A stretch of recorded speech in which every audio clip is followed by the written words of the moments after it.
Hi guys, मेरा नाम है रिदान तंवर और इस वीडियो में मैं बात करूंगा ऑप्शन ग्रीक्स के बारे में। तो इस वीडियो को देखने के बाद आपको काफ़ी हद तक ऑप्शन ग्रीक्स की अंडरस्टैंडिंग हो जाएगी कि ऑप्शन ग्रीक्स कैसे काम करते हैं और आप अपनी ट्रेडिंग में ऑप्शन ग्रीक्स को कैसे यूज़ कर सकते हैं। तो चलिए शुरू करते हैं। तो गाइस, सबसे पहले बात करते हैं डेल्टा की। तो गाइस, डेल्टा हमें ये बताता है कि आपके अंडरलाइंग प्राइस में जो मूवमेंट आएगी उससे आपके ऑप्शन के प्राइस में क्या मूवमेंट आएगी। तो चलिए समझते हैं इसको। तो अगर आप यहाँ पर देखेंगे तो निफ्टी चल रहा है 24,335 के आसपास। ये बिल्कुल लाइव एग्जांपल ले रहा हूँ मैं, ठीक है। तो हम जाएंगे और 330 चल रहा था निफ्टी 30, तो मैं 24,350 का एक कॉल ऑप्शन में बाय कर लूंगा, ये वाला, ठीक है। ये बाय कर लूंगा। तो यहाँ पर अगर आप देखोगे तो मैंने 8 मई का 24,350 का कॉल ऑप्शन बाय किया है। लॉट है 1 और उसका प्राइस है 229। अब मैं बात करता हूँ इसके ग्रीक्स की। तो अगर मैं इसके ग्रीक्स में आऊंगा, इस इधर अगर आप देखेंगे इधर ग्रीक्स में, तो इसका जो डेल्टा दिखा रहा है वो है 0.5। और ये जो मेरी स्ट्राइक है ये है एट द मनी स्ट्राइक। तो एट द मनी पर डेल्टा क्या है हमारा 0.5। तो 0.5 का मतलब क्या है गाइस कि अगर अंडरलाइन प्राइस में 1 पॉइंट की मूवमेंट आएगी, यानी कि अगर निफ्टी 24,335 से 36 होगा, तो ये जो मेरा ऑप्शन है इसके अंदर अगर मेरा डेल्टा है 0.51, तो इसका मतलब है कि ये जो 229 है इसका प्राइस बढ़कर हो जाएगा 229.5। 1 पॉइंट अगर मेरे अंडरलाइन में इंक्रीमेंट आएगी तो 0.5 मेरे ऑप्शन के प्राइस में इंक्रीमेंट आएगी। अगर मेरे अंडरलाइन का प्राइस 2 पॉइंट अप हो जाता है, यानी कि 35 से 37 हो जाता है, तो मेरा ऑप्शन का प्राइस 229 से 230 हो जाएगा। इसका मतलब ये होता है गाइस। तो जब भी आप अगर अपना सेम रिटर्न चाहते हैं अपने ऑप्शन कॉन्ट्रैक्ट से के जितना आपका अंडरलाइन से रिटर्न आए, यानी कि मतलब अगर आप चाहते हैं कि आपका ऑप्शन का प्राइस भी उतना ही तेजी से बढ़े जितनी तेजी से आपका निफ्टी बढ़ रहा है, यानी अंडरलाइन एसेट बढ़ रहा है, तो आपको अपने इस डेल्टा को 1 पर लेके आना होगा। तो 1 पर लेके आने के काफी सारे तरीके होते हैं। एक तो यही है कि आप एक की जगह दो ऑप्शन बाय कर लो, डेल्टा 1 हो जाएगा। और क्या होगा, अगर जैसे मैं यहाँ पर अगर आप देखेंगे तो 24,300 पे जाऊंगा तो देखोगे आप, ये हो गया है 0.54। अगर मैं और इन द मनी जाऊंगा, और इन द मनी जाऊंगा, देखो ये हो गया 0.6। अगर मैं और इन द मनी जाऊंगा तो ये हो गया 0.7। अगर मैं और इन द मनी जाऊंगा तो ये हो गया 23,800 पर हो गया है ये 0.80। तो गाइस, या तो मेरे को इन द मनी ऑप्शन को बाय करना चाहिए अगर मैं अपने ऑप्शन से उतना ही रिटर्न चाहता हूं जितना मेरा अंडरलाइन हो, या फिर मैं उसको डबल करूं। और जैसे ही अगर आप यहाँ पर देखेंगे ये था इन द मनी का सिनेरियो। अगर मैं इसको ही अगर मैं आउट ऑफ द मनी के सिनेरियो में देखूं तो वहां पर डेल्टा देखो अब कम होने लगेगा।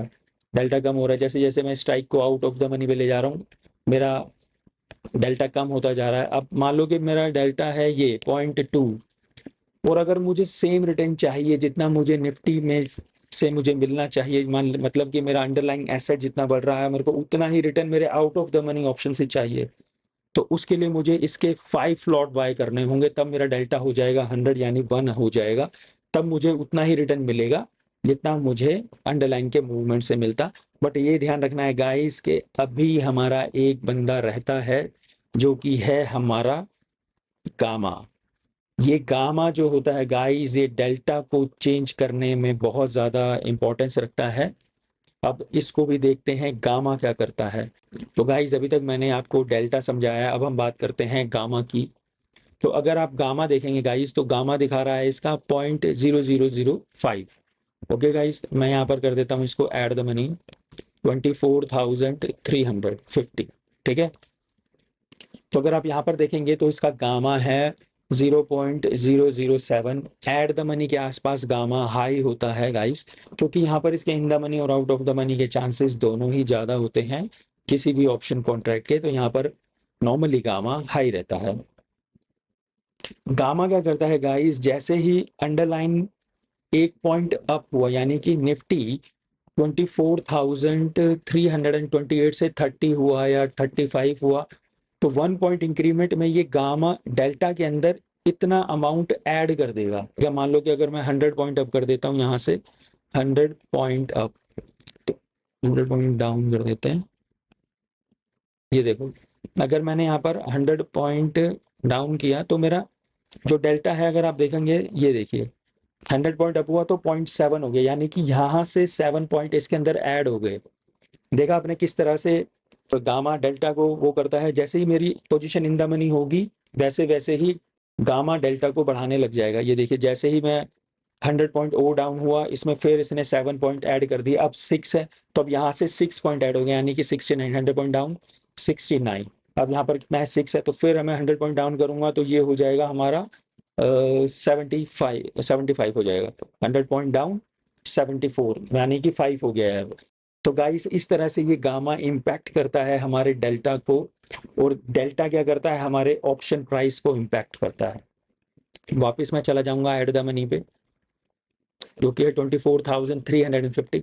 तो गाइस, आपको समझ में आ गया होगा कि गामा किस तरह से काम करता है, एट द मनी पर हाई होता है। अब मैं आउट ऑफ द मनी में भी ले चला जाता हूँ। अब ये कम करेगा, इसमें 7 पॉइंट कम कर देगा 100 पॉइंट ऊपर आते ही। मैं 100 पॉइंट ऊपर गया, 7 पॉइंट कम कर दिया, अब 7 पॉइंट फिर कम कर देगा। 100 पॉइंट ऊपर आया, 7 पॉइंट फिर कम कर दिया। देखा गाइस आपने, अब 7 पॉइंट फिर कम कर देगा, यानी कि ये हो जाएगा अब 29।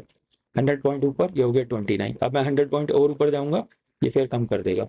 देखा गाइस, तो इस तरह से ये गामा जो है ये हमारे डेल्टा को इम्पैक्ट करता है, और डेल्टा हमारे ऑप्शन प्राइस को इम्पैक्ट करता है। तो गाइस, अभी तक हमने समझा कि डेल्टा क्या होता है, फिर हमने समझा कि गामा क्या होता है, और गामा किस तरह से डेल्टा को इम्पैक्ट करता है, और डेल्टा किस तरह से हमारे ऑप्शन प्राइस को फिर इम्पैक्ट कर देता है। तो गाइस, अब बात करते हैं थीटा की। थीटा क्या करता है गाइस, जैसे जैसे डे पास होते रहते हैं वैसे वैसे वो उतनी वैल्यू आपके ऑप्शन में से माइनस करता रहता है। अगर आप यहाँ पर देखेंगे तो अगर मैं 24,350 पर जाऊं, ये रहा मेरा 24,350। तो गाइज, अगर आप यहाँ पर देखेंगे तो मेरा थीटा है 14 का। याद रखें गाइज, एट द मनी पर थीटा भी काफी हाई होता है। थीटा है 14। जैसे ही अब एक दिन पास होगा, यानी कि अभी क्या चल रहा है, 30 अप्रैल है, अगर मैं इसको कर दूं 1 मई, तो जो मेरा ऑप्शन का प्राइस है गाइस वो चेंज हो जाएगा, 14 रुपीज उसमें से माइनस हो जाएंगे। यानी कि अभी जो मेरा करंट प्राइस था वो था 229, तो उसमें -14 हो जाएंगे, और वो हो जाएगा 215 हो जाएगा। तो इस तरह से ये 14 रुपीज थीटा क्या करेगा, हमारे ऑप्शन में से माइनस कर देगा। तो अगर आप ऑप्शन बाय करते हैं तो थीटा आपको लॉस देता रहेगा, मार्केट में मूवमेंट हो चाहे ना हो, थीटा वो वैल्यू को इरोड करता ही रहेगा। अगर आप सेलर हैं तो ये आपके पॉजिटिव में काम करता है, आपके फेवर में काम करता है।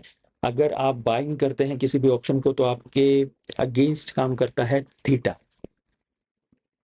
अब बात करते हैं गाइस गामा की। गामा क्या करता है, अगर एक बात और बताता हूँ थीटा के बारे में गाइस। देखिए एट द मनी पर ये थीटा है 14 का, अगर मैं इन द मनी पर जाऊंगा तो ये थीटा कम हो जाएगा। In the money, in the money, in the money, in the money, ये देखिए डीप इन द मनी में मैं जैसे ही गया थीटा कम होने लगा, ठीक है गाइस। और क्योंकि मैं 23,700 पर चला गया, और जैसे ही मैं अगर मैं आउट ऑफ द मनी में जाऊंगा, यानी कि 25,000 पर चला जाऊंगा अगर मैं, तो वहां पर भी हमारा थीटा कम हो जाएगा। तो ये भी एट द मनी पर ही देखेंगे आप, देखो थीटा कम होने लगा, 10 हो गया, 9 हो गया, 8 हो गया, 5 हो गया। तो इस तरह से गाइस थीटा भी कम होने लग जाता है। एट द मनी पर थीटा और गामा सबसे ज्यादा होते हैं, इन द मनी हो चाहे आउट ऑफ द मनी हो वो कम होने लग जाते हैं।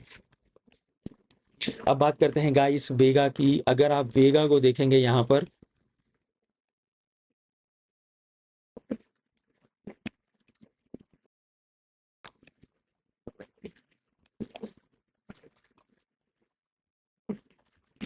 तो गाइस अगर आप वेगा को देखेंगे, वेगा भी एट द मनी पर सबसे ज्यादा होता है। वेगा क्या करता है गाइस, मार्केट में जो वॉलेटिलिटी होती है, यानी कि जो निफ्टी है उसकी जो वॉलेटिलिटी है, अगर वो 1% डाउन हो जाए तो ये अभी इस ऑप्शन में से, यानी कि जिसकी वैल्यू चल रही है 230, उसमें से 14 रुपीज माइनस कर देगा, यानी कि इसकी वैल्यू हो जाएगी 216।